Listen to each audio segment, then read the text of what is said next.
Do you guys remember this?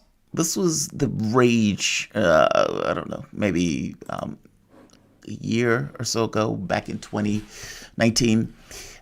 Sanders, Warren running in the race.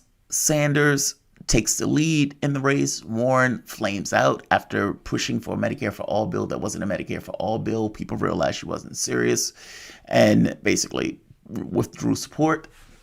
And she started to attack Sanders. And this was when she basically called him, was trying to say he was sexist. But right here.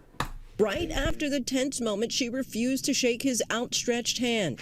I think you called me a liar on national TV. I think you called me a liar on national TV. Let's not do it right now. You want to have that discussion, we'll have that discussion. You called me, you told me. All right, let's not do it now. The tense exchange came after the pair traded. Let's not do that right now.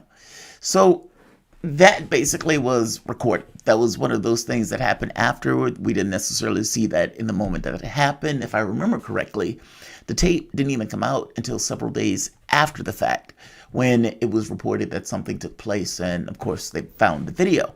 Well, these little tidbits, the stuff that happens behind the scenes or between the scenes, sometimes these things are really interesting. And one of those things was with Joe Biden. Now, do you remember when Joe Biden and Kamala Harris in a debate together? This is when Kamala Harris had first started, and they thought Kamala Harris has a really good chance for this thing. And that was before people realized how unlikable she actually was. But in that debate, Kamala Harris put a knife in Joe Biden right here. This. President Biden, I do not believe you are a racist. And I agree with you when you commit yourself to the importance of finding common ground. But I also believe, and it's personal, and I was actually it was hurtful to hear you talk about the reputations of two United States senators who built their reputations and career on the segregation of race in this country. And it was not only that, but you also worked with them to oppose busing. And, you know, there was a little girl in California who was part of the second class to integrate her public schools. And she was bused to school every day. And that little girl was me. So I will tell you that on this subject, it cannot be an intellectual debate among Democrats. We have to take it seriously. We have to act swiftly. As Attorney General of California, I was very proud to put in place a requirement that all my special agents would wear body cameras and keep those cameras on. Senator Harris, thank you. Vice President Biden, you have been invoked. We are going to give you a chance to respond. Vice President Biden. Now, she has basically gone after Joe Biden. Now, Joe Biden in this situation ends up arguing states' rights. Now, anybody that has known the states' rights argument, basically that's a state's right to do what? A state's right to either own slaves or a state's right to choose what? To choose to be pretty racist and pretty belligerent towards blacks.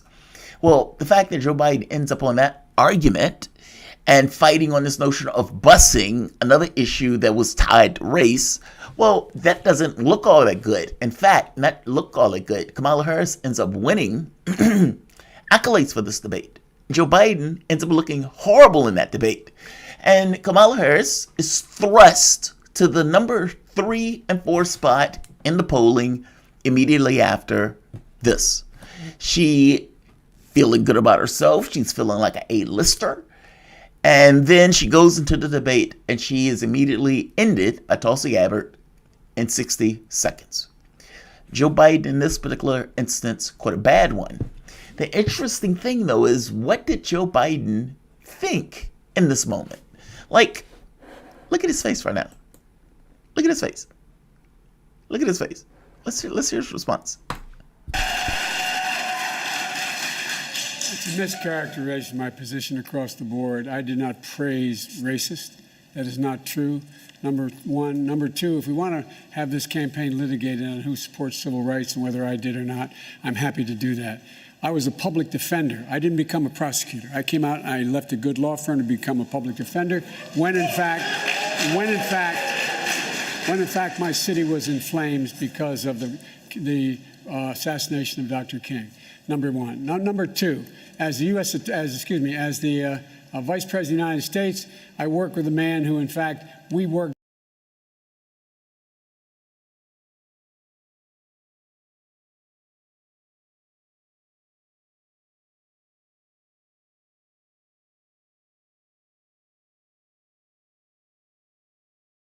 When they go to the commercial break, Joe Biden was bothered by this. He was annoyed by this. And, he rubs himself in Obama and everything else. I was working with Obama, etc. But basically, he has to take the argument of, I'm not racist. That's basically what he has to argue. And because you have to take that, I'm not racist argument, or basically, I'm not beating my wife. Well, the very fact that you have to argue about whether or not you beat your wife, whether you do or not, you're still having the conversation about beating your wife, and the name and the person who we're having the conversation about is you. Same thing here. That looks bad. Joe Biden in the commercial break turns to Pete Buttigieg. Now, at this point, apparently he doesn't even know Buttigieg. But that's how bewildered he was by this. Like, he was taken aback by this. And he tells Buttigieg, he says, that was some fucking bullshit. They said he turns to him like, that was some fucking bullshit. Now, what Joe Biden knows is that Kamala Harris is not entirely full of shit. Kamala Harris is not wrong on that. Joe Biden did oppose busing. And Joe Biden was working with out-and-out racists. He did praise segregationists when he was, at the funeral and whatnot. So Joe Biden has a history, and a storied history of working with racists, especially in the opposition to busing. So she's not entirely wrong. By the same token, Kamala Harris's position is not that different from Joe Biden's. And that's the part. It's like, I was that little girl, Joe Biden. I was that little girl. And it's like, okay, yeah, you were the little girl, but you were also that little girl with a position that is basically the same as Joe Biden's, despite the fact that you unleashed that attack on Joe Biden in the debates. Now, I see nothing wrong with that attack. That attack is absolutely fair game. And I've wanted Sanders to maybe not necessarily say something that cynical, but definitely make the point and elucidate people on Joe Biden's history, especially in regards to civil rights. When Nina Turner wrote that article, Joe Biden wasn't always a friend to the black community. Well, being a friend to the black community goes beyond this hugging a black baby and kissing a black baby every so often. It goes beyond that. It's also this notion of, policies that don't necessarily adversely affect that community, policy that don't get certain members of the community thrown in prison longer than other members of the society, and policy in the sense of the capability in ensuring people had access to the things that they needed. Nina Turner's point was that Joe Biden wasn't necessarily always there. And to say always there, basically not really there at all. And yet, this was the aura that he cast around himself. I suspect a lot of this aura has to do, especially from the standpoint of the way African Americans engage Joe Biden, has to do with just the thought of what's a typical Democrat, and in the context of in the race and who's the typical Democrat in the race, who's the person most likely to win. Obama, who was the radical when it was going against Clinton, if you remember, Obama was not the one who was getting black support initially. It was Hillary Clinton, because she was the one who was thought to be able to win. Well, the same thing in the race with Sanders and Biden. The question is really going to be fought over this thing of electability. And just like in Brexit, if you're not going to fight on Brexit, you're going to talk about the health system. Well, yeah, the health system is important, but right now the conversation is Brexit. And in the race, it was about electability. Sanders didn't fight on those terms. But in this very specific instance, I love this. This kind of inside baseball stuff. It's like, that was some fucking bullshit. And you can imagine what was in Biden's head when the conversation came up about a vice president. And was this something that bugged him? Like, was this something he had to get over? Did he just look at this as, okay, this is just basic politics? Did he hold a grudge? Did he accept Kamala Harris because he felt like he needed to check off certain boxes? Or did he look at this stuff as a transition and Hillary Clinton have a certain influence in regards to the Kamala Harris camp? Who knows?